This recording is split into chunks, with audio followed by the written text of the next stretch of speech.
Edmund Hale was the kind of man no one noticed, quiet, polite, invisible.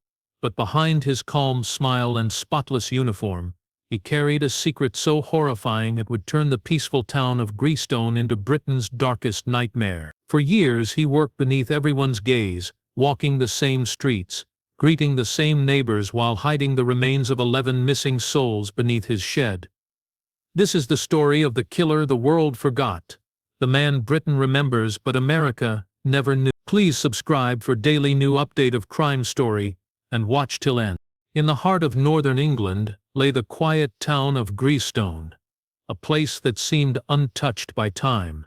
Narrow cobblestone streets wound between rows of brick houses, their chimneys puffing smoke into the grey morning sky. The people of Greystone were proud of their close-knit community. They greeted one another at the market, shared tea on rainy afternoons, and celebrated every small joy together. It was the kind of town where secrets were rare, and everyone trusted their neighbors. Yet beneath this calm and friendly surface, something dark was preparing to take root. In the late 1980s, Greystone began to change, though no one noticed it at first. It started with whispers, rumors of a missing hitchhiker, a student who never returned home, a drifter last seen near the old railway line. The police dismissed these cases as isolated incidents. After all, people disappeared all the time in larger cities. But Greystone was different. People didn't simply vanish here. Still, life moved on, and the town's quiet routine continued, even as fear began to grow in the corners of conversation. The first to go missing was a 19-year-old named Claire Morley. She was last seen leaving her part-time job at a local cafe one foggy evening. Her friends assumed she had gone to visit relatives, but when days passed without a word, concern turned to panic. Posters went up around town, and police searched the countryside, but no trace of her was found. Then, just 6 months later, another young man disappeared while walking home from a pub. Again, the investigation turned up nothing. What made these disappearances truly terrifying was their randomness. There was no clear link between the victims, different genders, backgrounds, and social circles. The only faint connection was geography. Every person who vanished had last been seen somewhere near the railway tracks that ran along the edge of town. The tracks were old, rarely used except for maintenance work, and surrounded by thick woodland that muffled the sound of passing trains. It became a place people avoided, especially after dark. By the early 1990s, Greystone was no longer the peaceful town it once was.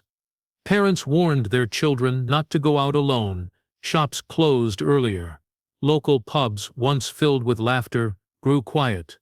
There was talk of a curse, a shadow that had fallen over the town. Some believed the disappearances were the work of a traveler passing through, while others blamed the nearby asylum that had closed down years earlier. Theories multiplied, but none brought comfort. Despite the growing fear, the police could find no evidence of foul play. With each passing year, the cases were pushed aside, replaced by new headlines and fading memories. The town learned to live with its unease. But the truth was closer than anyone imagined. Beneath the ordinary rhythm of Greystone, under the noise of daily life, someone was watching. Someone who moved among them unnoticed. The killer was not a stranger from outside. He was one of their own, walking the same streets, exchanging polite smiles, hiding behind the mask of normality. And for years no one would suspect that the quiet man at the railway station, always punctual and always kind, was the architect of Greystone's deepest nightmare. Edmund Hale was the kind of man no one paid much attention to. In a small town like Greystone, he blended into the background so perfectly that even people who spoke to him daily could not recall much about him later. He was in his early 40s, tall but slightly stooped, with thinning brown hair and a face that never revealed much emotion. He worked as a maintenance worker at the old Greystone railway station, fixing tracks, replacing lights, and keeping the grounds clean. He was polite, dependable, and quiet. Everything you'd expect from a man with nothing to hide. Yet behind that ordinary exterior, something far darker was taking shape. Edmund had grown up in Greystone. He lived alone in a weathered cottage, not far from the station, a place filled with dusty books, broken clocks, and old photographs. His parents had died when he was young, leaving him isolated. He never married, never formed close friendships, and spent most of his time reading or taking long walks near the railway. To his neighbors, he seemed shy, perhaps a little odd, but harmless. No one ever questioned what he did with his evenings, or why his curtains were always drawn after sunset. What no one knew was that Edmund had an obsession, one that had been growing since his teenage years. He collected stories of disappearances and unsolved murders from newspapers across the country. He clipped them carefully, storing each article in a small wooden box under his bed. At first, it was simple curiosity. But over time, that curiosity changed. The more he read, the more he felt drawn to the mystery of control, the idea of holding another person's fate entirely in his hands. He kept journals filled with strange drawings and coded writings. The pages contained maps of Greystone, names of people he saw every day, and detailed notes on their habits, what time they left for work, when they returned, where they liked to walk alone. The handwriting was neat, almost artistic, as though documenting a scientific study rather than planning something monstrous. For Edmund, it wasn't about anger or revenge. It was about perfection. He wanted to create a pattern, a hidden design that no one else could see. At the railway station, Edmund's calm presence gave him a sense of invisibility. He could move around freely, working odd hours without attracting suspicion. He learned which lights flickered at night, which corners of the tracks remained unlit, and which security cameras had blind spots. This knowledge became part of his silent preparation. He was building his world of control one quiet step at a time. To those around him, Edmund was simply part of the scenery. The ticket clerk would wave as he passed. The station master trusted him completely. Even the police, when investigating the disappearances near the tracks, never thought to question him. He was too ordinary, too steady, too harmless. That was his greatest weapon, the mask of normality. Beneath it, the hand who seemed invisible was already planning how to make people vanish for real. Between 1987 and 1992, the quiet town of Greystone began to feel like a place haunted by an invisible hand. 11 people vanished during those 5 years, and although the cases seemed scattered and unconnected, they all shared a single hidden link. Each disappearance occurred within a few miles of the old Greystone railway line, where Edmund Hale spent most of his working life. The police, overwhelmed by the randomness of the missing persons, never connected the dots. Each case was filed, investigated briefly, and eventually left unsolved. What no one realized was that the very man maintaining the tracks was the one leading his victims down them. The pattern was subtle. The first victims were drifters, people whose absence raised little alarm. Then came a young mechanic, heading home from a late shift, a college student visiting family, a mother of 2 who vanished after missing her bus. Each disappearance followed the same rhythm, last seen near dusk, often close to the station or along the disused section of track where Edmund had easy access. There were no signs of struggle, no footprints, no witnesses. It was as if the earth itself had swallowed them whole. Locals began to trade whispers about strange sounds in the night, metallic clanking near the tracks, faint lights moving through the fog, and the distant echo of footsteps when no trains were running. Some claimed to see a shadowy figure walking the line long after midnight, carrying something heavy over his shoulder. They called him the Railway Phantom. The name stuck, though no one ever saw his face clearly enough to prove he was real. For Edmund, each abduction was carefully calculated. He never acted on impulse. He spent weeks observing his targets, memorizing their routines until he knew the perfect time to strike. He often used his role as a maintenance worker to create opportunities, offering help to someone stranded at the station, pretending to check track conditions when no trains were due. The victims trusted him instantly. He looked official, harmless, even kind. That trust was his invitation. Once his victims disappeared, Edmund made sure nothing pointed back to him. He avoided using his own vehicle, carried no personal items when he moved along the tracks, and disposed of everything methodically. The bodies were never found because Edmund knew the railway better than anyone. There were abandoned tunnels, forgotten storage pits, and areas of swampy ground no one ventured into. He used those places like burial grounds, hidden beneath decades of dirt and rust. By the early 1990s, Greystone was suffocating under fear. Parents forbade their children from walking alone, and travelers avoided stopping in town. Yet the police remained baffled. Each case looked isolated, lacking any clear suspect. The local papers printed desperate pleas for information, but tips led nowhere. To the public, the disappearances were a tragic mystery. To Edmund, they were a quiet success. He had built a world where he could take life without consequence, a world that existed in plain sight. The railway had become his hunting ground, and as long as he remained invisible, Greystone's phantom would never die. In the spring of 1993, relentless rain swept through Greystone, flooding the streets and swallowing parts of the old railway line beneath murky water. The storm was the worst the town had seen in decades, forcing emergency services to work day and night. Roads were blocked, houses were damaged, and the river that ran behind the railway station overflowed, carrying debris deep into the countryside. Among the homes hit hardest by the rising water was the small cottage belonging to Edmund Hale. The flood, in a way no one could have predicted, would become the key to unmasking Greystone's darkest secret. When the rain finally subsided, local authorities began inspecting damaged properties for safety.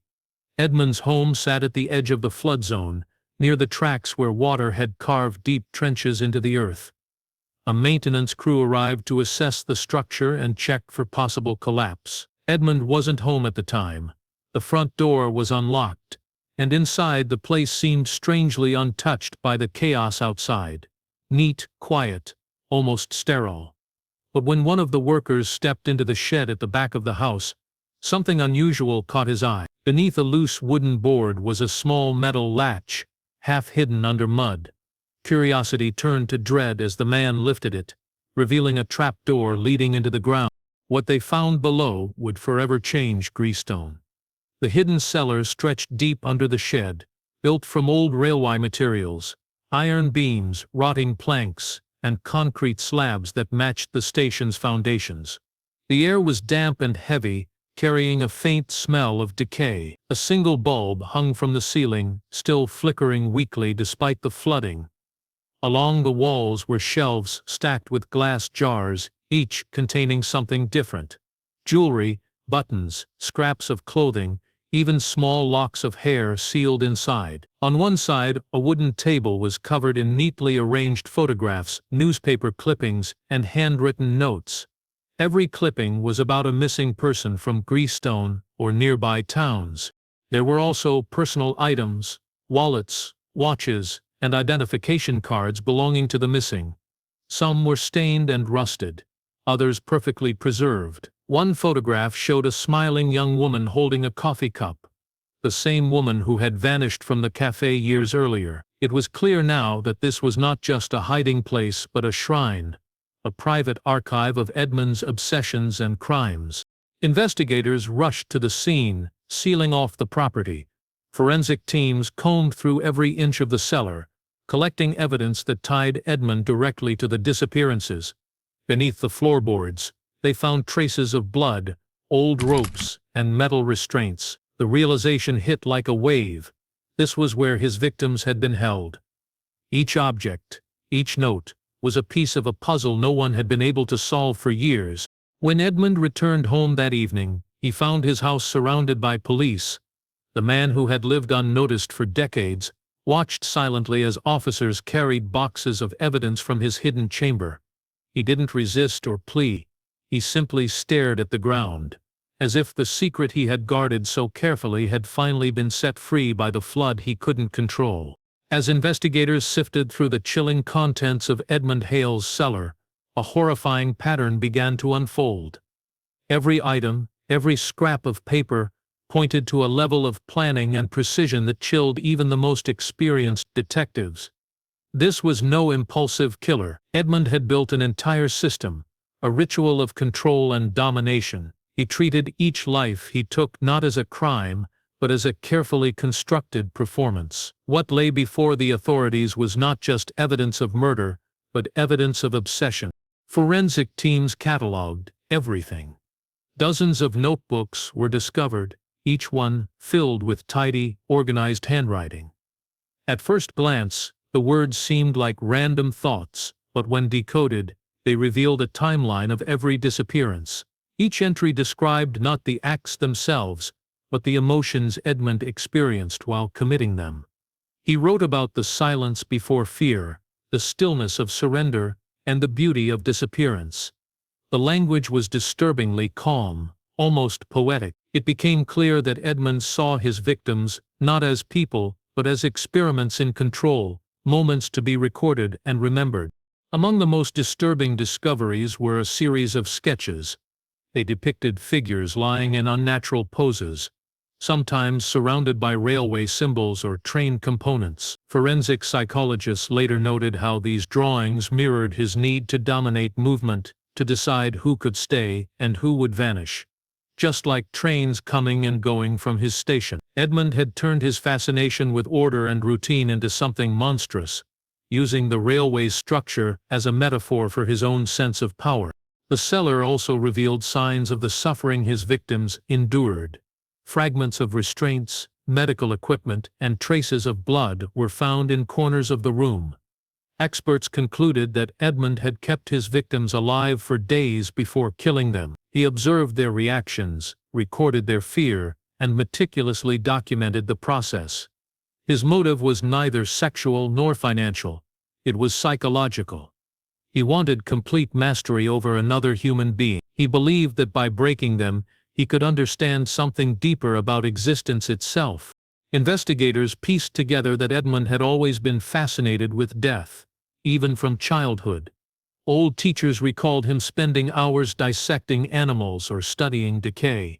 His adult life, lived in solitude, only deepened his detachment from empathy. Over the years, his curiosity had evolved into an unrelenting need to feel something, anything, that pierced through the emptiness he carried inside. Killing became the only thing that gave him that sensation. As police built their case, one detective remarked that Edmund's cellar felt more like a twisted museum than a crime scene. Every object had been placed with care, every note dated, every piece of evidence preserved as if for display. It was as though Edmund wanted someone to find it one day, to finally see and understand his work. What he left behind was not chaos, but order, built from horror. The pattern of pain he created revealed not just his victims' last moments, but his own cold, methodical descent into darkness. When investigators began analyzing the cellar's contents, they quickly realized Edmund Hale hadn't acted in moments of rage or desperation. Everything he had done followed a pattern, calculated, ritualistic, and disturbingly organized. The cellar was a map of his mind, a space where control was absolute. Police spread out his notebooks across a long table in the Greystone station, trying to make sense of his meticulous handwriting. Each book seemed harmless until they saw the dates, the coded initials, and the unnerving descriptions of emotion instead of action. He didn't write what he did to his victims. He wrote how it felt to do it. Lines like "the silence before the last breath" and "the moment of surrender becomes art" made it clear that Edmund wasn't driven by anger or impulse. He was driven by fascination. Forensic psychologists soon recognized a recurring structure in his writings. Every entry followed 3 stages: observation, capture, stillness. It appeared he had treated his murders as a process, something to refine over time. During observation, Edmund watched his targets for days or even weeks, learning their routines. Capture referred to the method he used to bring them under his control, often luring them with his uniform and calm authority. Stillness was his word for death. He never described violence, he described peace. To him, the act of killing wasn't destruction but completion. The police also uncovered a set of drawings, delicate and almost artistic, showing silhouettes positioned like figures in muslin, their movements frozen. Around them were small sketches of train tracks and station lights. It dawned on investigators that Edmund's obsession with the railway wasn't just his cover, it was part of his identity.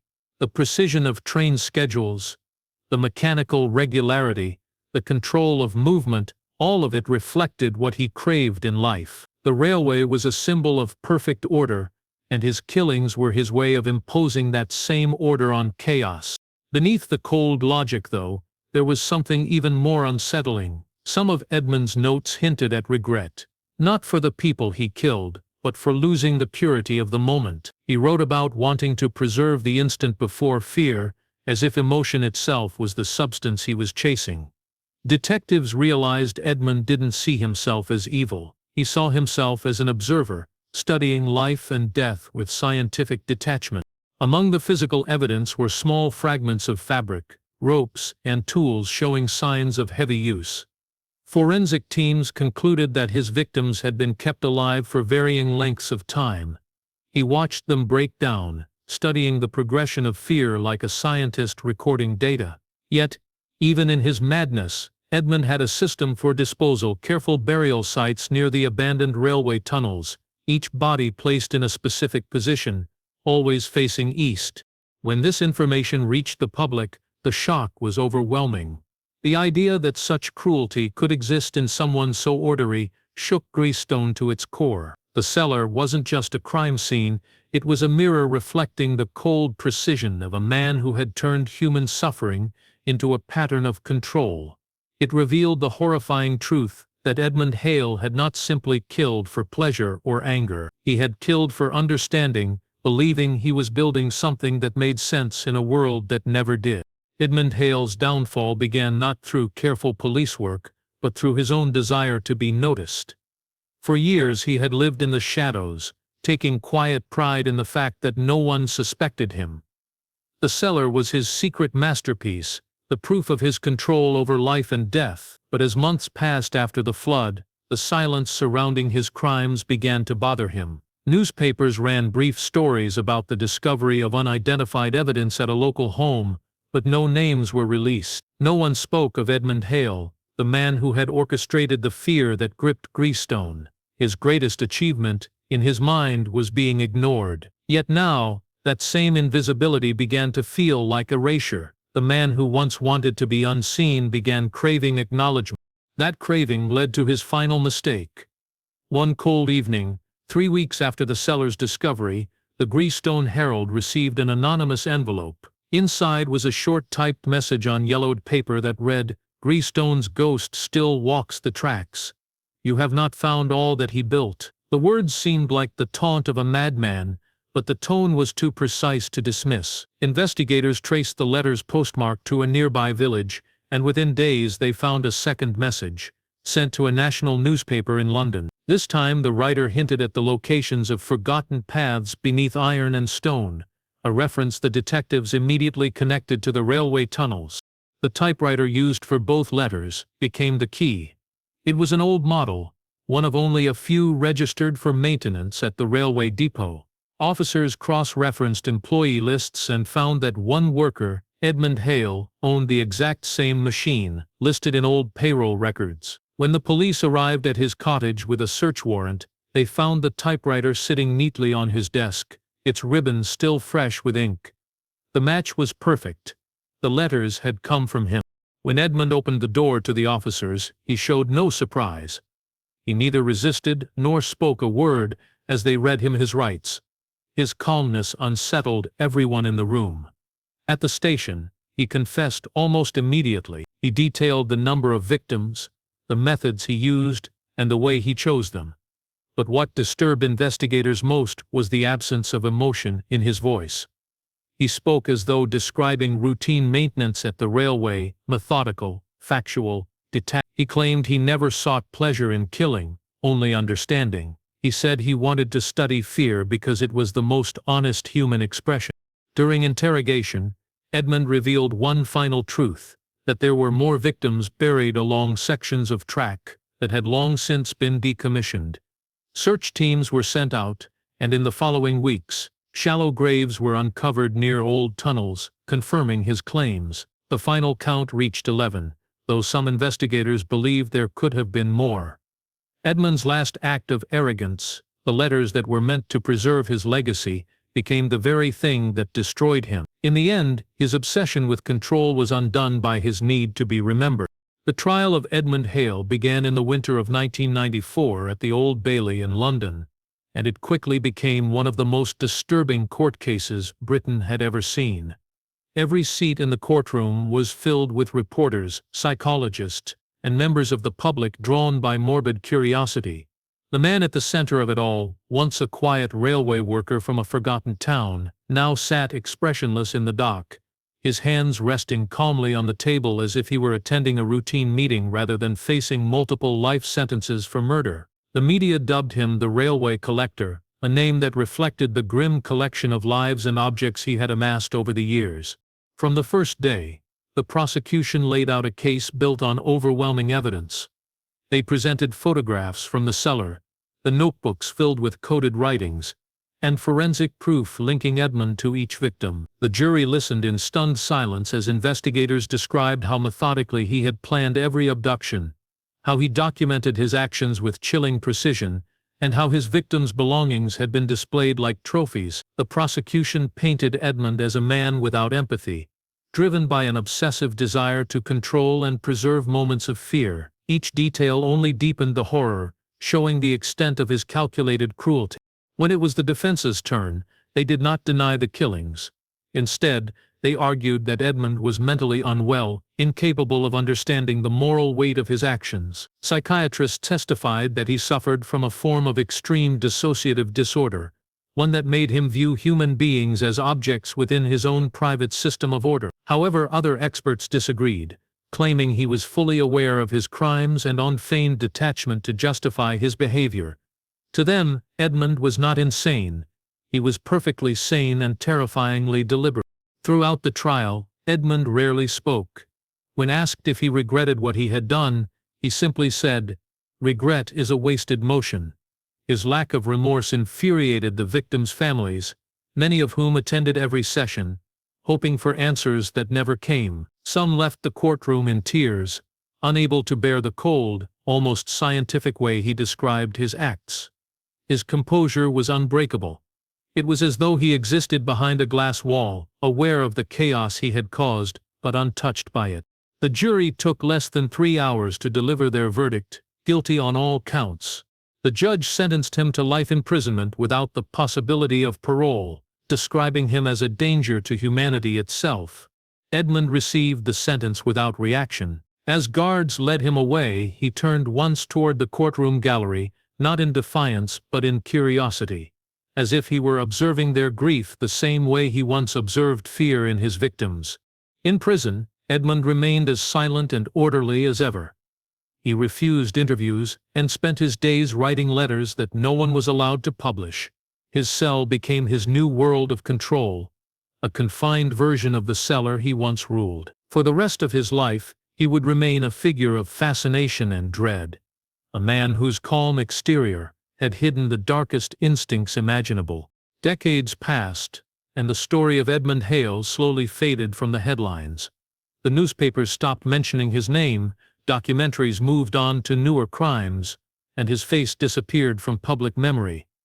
Outside the United Kingdom, hardly anyone had heard of him at all. In the United States, where tales of famous serial killers often drew worldwide attention, Edmund's name never crossed the ocean. He became a forgotten figure, buried under time and indifference, a ghost whose story was known only to a few aging detectives and the people of Greystone, who had lived through his reign of fear.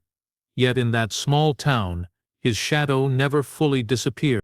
The railway station where Edmund had worked was shut down in the late 1990s, abandoned to rust and ivy. The tracks were overgrown, the platforms crumbled, and the signal posts leaned at odd angles.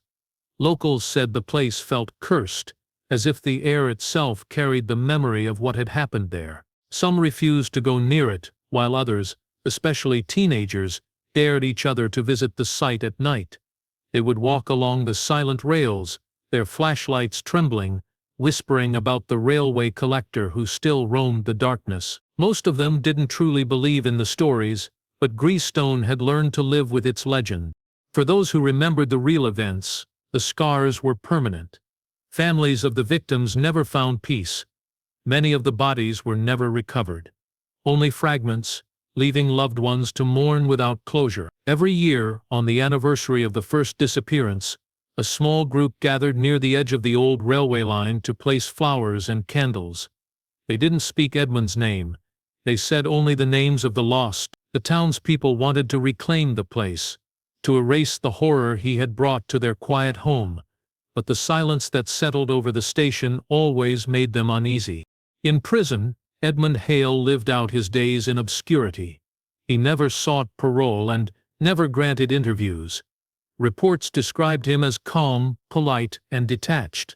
Just as he had been before his arrest, he spent most of his time writing in his notebooks, the contents of which were never released to the public. When he died in his cell in 2007, his death barely made the news. There was no funeral, no family to claim his remains. The prison cremated his body, and his ashes were scattered in an undisclosed location. With that, it seemed as though Edmund Hale had finally vanished, just like his victim. But in Greystone, the legend lived on. Locals still claimed that on foggy nights, lights flickered near the old station, and faint footsteps echoed along the tracks long after midnight. Some swore they saw a shadow moving slowly between the trees, a man in work clothes carrying an old lantern. Whether it was imagination or something darker, no one knew.